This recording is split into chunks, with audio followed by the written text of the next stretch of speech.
कहते हैं कि माँ और बेटी का जो रिश्ता होता है वो बहुत ही पवित्र होता है और दुनिया में इसको सबसे ज्यादा अहम रिश्ता माना जाता है। और वहीं पर माँ को भी बच्चों की ढाल मानी जाती है, क्योंकि जब भी बच्चों के ऊपर कोई मुसीबत आती है तो माँ ढाल बनकर खड़ी हो जाती है। लेकिन एक ऐसा मामला सामने आया है कि इस घटना को जिसने भी सुना उसका दिल दहल उठा, हैरान हो गया, परेशान हो गया, क्योंकि एक कलयुगी बेटी ने अपनी माँ को खेत ले जाकर लकड़ी काटने के बहाने खेत ले जाती है और वहीं पर धारदार कुल्हाड़ी से अपनी माँ की हत्या कर देती है और हत्या करने के बाद अपनी माँ को खून से लथपथ वहीं छोड़कर मौके से फरार हो जाती है।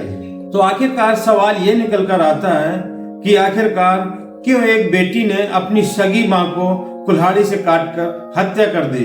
आखिरकार इसके पीछे ऐसी कौन सी वजह आ पड़ी जो इतनी बड़ी वजह बन गई कि अपनी सगी माँ की ही हत्या करनी पड़ी। तो आइए जानते हैं पूरी कहानी को विस्तार से।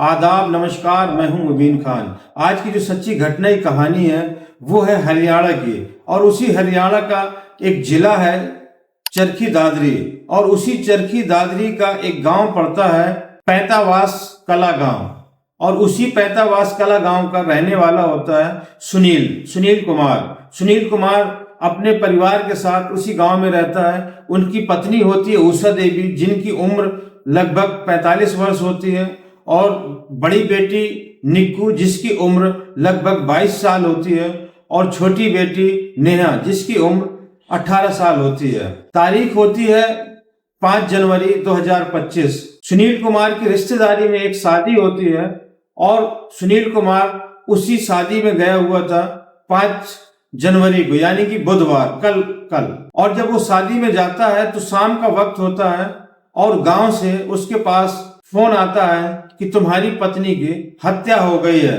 दरअसल मामला यह था कि शाम का वक्त होता है और खेतों के पास में एक महिला पड़ी होती है जो कि पूरी तरीके से खून से लथपथ होती है। शाम के वक्त जो लोग खेतों पर मौजूद होते हैं तो जब उस महिला को देखते हैं खून से लथपथ, तो उनको समझते देर नहीं लगती कि किसी महिला की हत्या कर दी गई है। लेकिन वो पहचान नहीं पा रहे थे उस महिला को, क्योंकि उस महिला का खून इतना बह गया था कि आसपास ही वहीं पर खून जमा था और उसी खून से वो डेड बॉडी सन गई थी, और पास में ही एक कुल्हाड़ी पड़ी हुई थी जिस पर खून लगा हुआ था। तो उनको समझते देर नहीं लगी कि इस महिला की हत्या कर दी गई है, लेकिन ये है कौन। और देखते ही देखते ये खबर गांव में भी फैल जाती है, जिससे गांव के भी लोग आ जाते हैं। वहीं पर पुलिस को सूचना दी जाती है। थोड़ी देर बाद पुलिस भी आ जाती है। जब पुलिस आती है तो वो शिनाख्त करने के लिए गांव वालों से पूछती है कि आखिरकार ये महिला है कौन, इसका नाम क्या है। तो लोग कहते हैं कि पहचान में नहीं आ रही, लेकिन थोड़ी देर में वहां पर और लोग आ जाते हैं और जब उसको गौर से देखते हैं तो पता चलता है कि ये सुनील कुमार की पत्नी उषा देवी है। तभी पुलिस 100 का पंचनामा भरकर चरखी दादरी के सिविल अस्पताल पर 100 गृह में उस डेड बॉडी को रख दिया जाता है, और गांव वालों के द्वारा सुनील कुमार को भी सूचना मिल गई थी। जैसे ही सुनील कुमार को सूचना मिलती है तो सुनील कुमार हक्का बक्का रह जाता है और वहां से सीधा वो सिविल अस्पताल पहुंचता है और अपनी पत्नी की लाश देखकर बिखर बिखर कर रोने लगता है, और रो रो कर पुलिस वालों से कहता है कि इसकी हत्या मेरी बेटी निक्कू ने ही की है, क्योंकि गांव वालों के द्वारा उसे पता चला कि निक्की, जो इसकी बड़ी बेटी है निक्कू, वही अपनी माँ उषा देवी को खेत पर लेके गई थी लकड़ी काटने के बहाने, और उसके बाद से निक्कू भी वहां से फरार हो गई है। तभी पुलिस वाले सुनील कुमार से पूछते हैं कि आखिरकार तुम्हारी बेटी ने ही अपनी माँ का कत्ल क्यों कर दिया? क्या कोई कमी थी या तुम्हारे बीच में कुछ झगड़े थे या और कोई वजह थी? तभी सुनील कुमार कहता है कि नहीं, ऐसा कुछ नहीं था, क्योंकि निक्कू हमारी बड़ी बेटी थी, इसलिए हम निक्कू को बहुत ही लाड प्यार से पाला था और वो हमारी लाडली भी थी, और थोड़ा सा गुस्सैल किस्म की थी, झगड़ालू किस्म की थी। और उसकी शादी हमने 2022 में भिवानी जिला के अजय नाम के लड़के से शादी कर दी थी। अब वो अपने पति के साथ रहने लगी थी, लेकिन उससे उसकी पति से भी ज्यादा बन नहीं पाई और उन आपस में उन दोनों का काफी झगड़ा हुआ करता था। और अजय और निक्कू के एक बेटा भी है और पति और पत्नी के बीच में अक्सर झगड़ा होता रहता था। और आज से तकरीबन 16 महीने पहले एक दिन अचानक अजय का फोन आता है, यानी कि दामाद का फोन आता है और वो कहता है कि मैं तुम्हारी बेटी के साथ नहीं रह सकता हूँ, ये आए दिन झगड़ा करती है और ये मुझे पसंद भी नहीं है। और तमाम तरह तरह की बातें उसके बारे में अजय कर रहा था, लेकिन सुनील कुमार सुन रहे थे, क्योंकि अब मसला बेटी और दामाद का था। और जब मामला बेटी और दामाद का होता है तो पिता वैसे भी बेबस नजर आता है। यही हाल सुनील कुमार का भी था।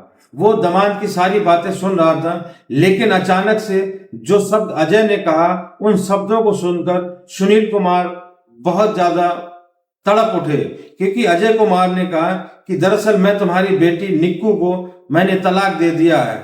इतना सुनते ही सुनील कुमार काफी ज्यादा दुखी हो जाते हैं और अजय कुमार ने जो दूसरे जो शब्द कहे उससे और ज्यादा सुनील कुमार आहत हो जाते हैं। वहीं पर अजय कहता है कि दरअसल मैं तुम्हारी छोटी बेटी नेहा को चाहता हूं और अब नेहा से ही शादी करना चाहता हूं, और अभी इसलिए नहीं कर सकता क्योंकि अभी नेहा की उम्र कम है, नेहा नाबालिग है। जैसे ही वो बालिग हो जाएगी मैं उससे शादी कर लूंगा।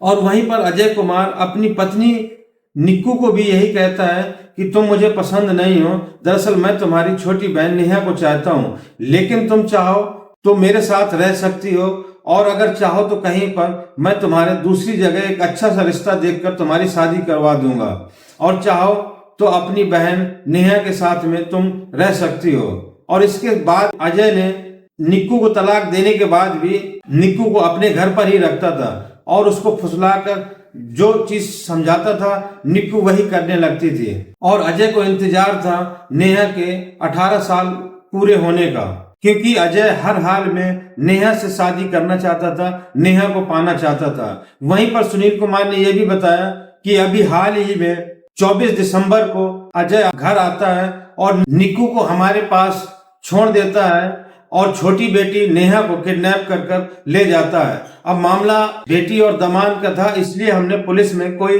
FIR नहीं की, और तभी से निक्कू भी थोड़ा सा दिमागी उलझन में रहती है और अक्सर अपनी माँ से झगड़ा करती रहती है।